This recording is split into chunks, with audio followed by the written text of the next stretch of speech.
The former world number one reflects on his time working with Djokovic during a trip to India. Novak Djokovic and Andre Agassi. Photo by Gianni Ciaccia. Multiple Grand Slam champion Andre Agassi believes he shook the cage enough so tennis could benefit during his collaboration with world number one Novak Djokovic. Agassi coached the Serbian alongside Radek Stepanek for less than a year between 2017-2018. The two ended their partnership last March on mutual grounds, but it was later revealed that there was a range of disagreements between them. At the time, Djokovic was returning to the tour from a serious elbow injury and underwent further surgery to treat the problem. "No, I'm not regretful. I am very happy. The reason why I tried to help him or hope that I could help him was because tennis deserves this," Agassi said during an interview with the Times of India. What he was capable of was never in question. He has his own tortured process, as we all do, and I truly believed that I could have helped him, and then I truly believed I couldn't help him. It is the respect the 48-year-old has for Djokovic that contributed to their separation. Djokovic's persistence and determination to play on the tour whilst continuing his recovery from injury was one that frustrated Agassi so much that he decided he could no longer be a member of the team. He was never healthy 2 days in a row with his elbow, and I live by one clear philosophy, which is if you don't listen to your body is not going to listen to you. So we need to heal. But unlike me, when I played, he loves the game, he wants to play and he wants to run and he wants to find his way to get through the injury, and playing injured is just not responsible. That I can't support that because I'd be hurting the very person I'm claiming I care about, and I'd be doing the very thing for tennis that I'm trying not to do. Following Agassi's departure, Djokovic reunited with former mentor Marian Vida. Under his guidance, he has surged back to the top of the sport, winning 3 consecutive Grand Slam titles since June, 2 Masters 1000 trophies, and became the oldest player in history to finish a season ranked number 1. At the Laureus Awards, which is dubbed the Oscars of the sports world, Djokovic was named Sportsman of the Year. "I felt like I learned a lot, and I felt like in some way I shook the cage enough that tennis could benefit. To be clear, first night we were together, I told him he doesn't need me," Agassi explained. Whatever formula he has with his team is a very powerful one that he relies on because of who he is, and it's not something I am capable of doing or pretending or any of that. I am who I am, and I only wish him the best, and I root for him because tennis deserves it. The Grand Slam tally already a 15-time champion in the majors, many are tipping Djokovic to break rival Roger Federer's record. Federer currently has 20 Grand Slam titles to his name, but is 6 years older than him. In between the two players is 32-year-old Rafael Nadal with 17 titles, including 11 at the French Open alone. "I mean, I am from Vegas, so I have to make a bet, right? If I have to make a bet, what is he at? 15. So 2 more for 3 years. Yes. Now, you also have children, you also have priorities in life, but if he wants to, he will," said Agassi. Should he win the French Open, Djokovic would hold all 4 of the major titles at the same time for the second time in his career, something that has never been achieved by any other member of the Big Four. Agassi remains coy to deciding who should have the ultimate title of greatest of all time, GOAT. The topic has been extensively debated in the sport, with numerous players having strong cases for the accolade, ranging from Federer's 99 ATP titles to Nadal's dominance on the clay. However, who does Agassi think can play the highest level of tennis? If somebody is playing their best tennis, which is different from the best of all time, let me make that clear, then the highest standard of tennis that I've ever seen is when Novak is playing his best tennis, he concluded. Djokovic will return to the tour next month at the BNP Paribas Open in Indian Wells, Delray Beach, Florida. One of the early stories at the ATP 250 Delray Beach Open so far has been the play of 28-year-old Dan Evans. Evans, who had only won a single main draw match since Barcelona in 2017, is into the quarter-finals after an easy 6-0, 6-2 win over wildcard Lloyd Harris. Evans was almost out of the tournament in the first round. He was down a set and 2 points away from going home against Francis Tiafoe, but the former British No.2 rallied and knocked out the defending champion in 3 sets. Since coming back from his 12-month suspension for drug use, Evans has primarily been playing challenger events. He won his first challenger tournament in Vancouver, Canada last summer. Wednesday was the first time he had reached a main draw ATP quarterfinal since Sydney in January of 2017, an event in which he reached the final. Earlier this year, Evans did win a round at the Australian Open, but eventually lost in the second round to Roger Federer. He won the first 9 games of the match against Lloyd in Delray and spent just 69 minutes on court. He is the lone qualifier to make it into the final 8. Other results on Wednesday saw number 6 seed Andre Agassi defeat Jordan Thompson 6-3, 4-6, 6-1.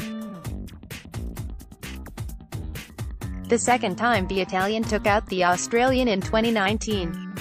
Agassi won 31 of 36 points on his first serve. Adrian Mannarino is also into the quarterfinals.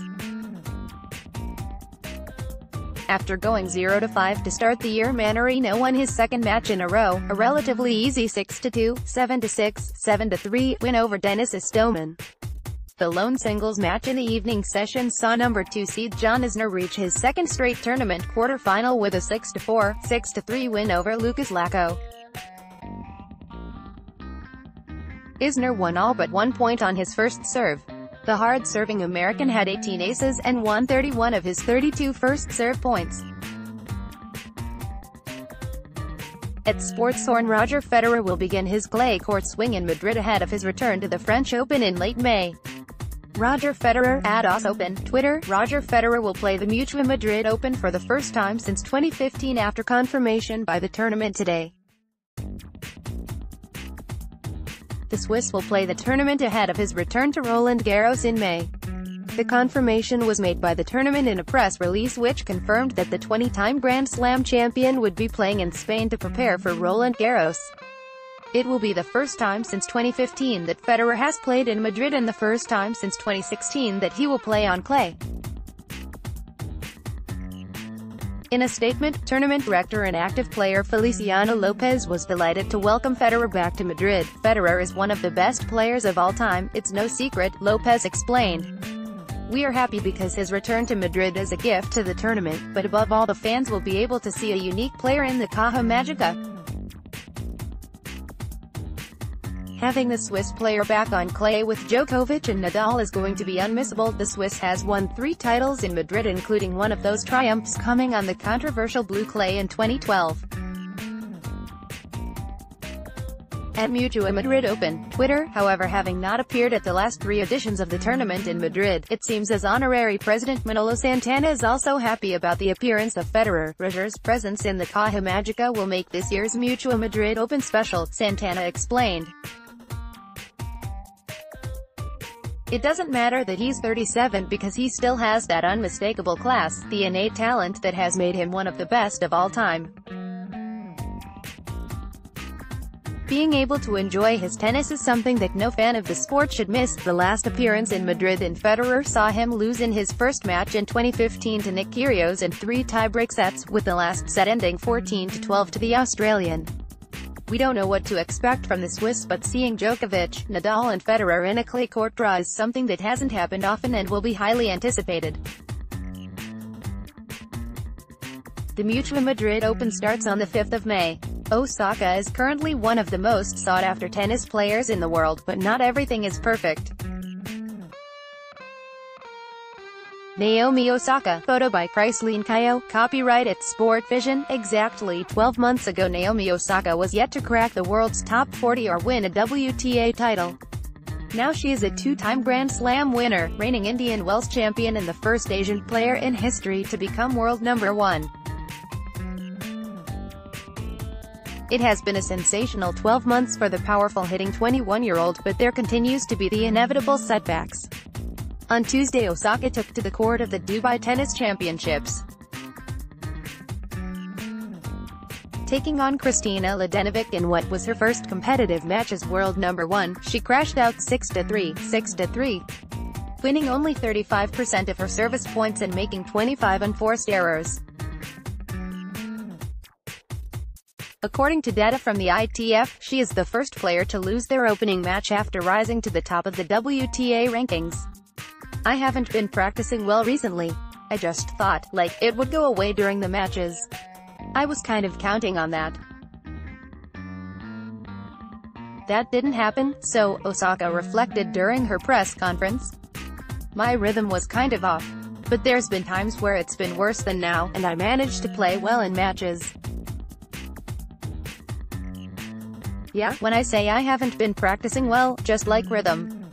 I don't know, I feel like I'm not doing enough or something." Osaka has never been the kind of player that loves the media limelight. Her shy and introverted personality is one that has won over the hearts of many fans.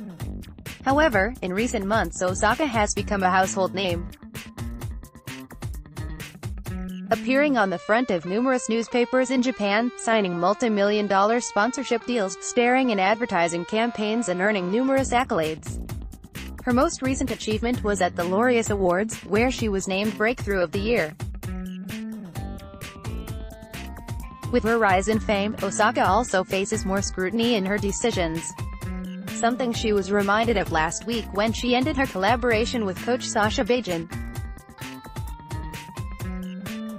Bajin won the WTA Coach of the Year away in 2018 for his work with Osaka. "I don't think I necessarily understand what position I'm in a way, because last year I wasn't even anywhere close to this ranking.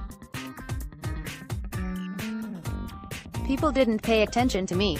That's something that I'm comfortable with," said a tearful Osaka. "I don't know why I'm crying. Yeah, I don't know why this is happening. I don't really like attention.